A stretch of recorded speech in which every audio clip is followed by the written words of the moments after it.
जय जगन्नाथ प्रभाती चेतन संघ तालपाली। जय जगन्नाथ प्रभाती चेतन संघ तालपाली भक्तिभाव रखिता महिला और पुरुष माने प्रातः काल स्नान सारी अति उत्कंठार सहित पैलुपुष प्रभाती चेतन संघ उपलक्षे पहुआ आडंबर आग्रहर सहित अति धूमधाम पालन करते। प्रभाती चेतना संघर आयोजक कृष्णचंद्र साहू, दीनबंधु साहू, लोकनाथ साहू, ककेश्वर साहू खुशिया और भक्तिर सहित ताल मृदंगर सहित ग्रामवासी समस्त को सांगरे घेनी भक्ति हजि जाते। बरगढ़ जिला गाइसलेट रजनीकांत साहू रिपोर्ट एकेटी। आपन परिचय?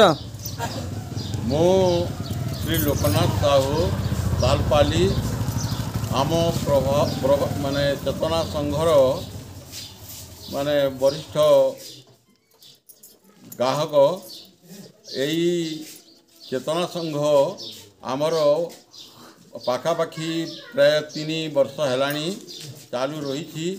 आज यही पहली फूस दिन आमे महा समारोह आज यही आमर प्रभाती आरंभ करिथिलु।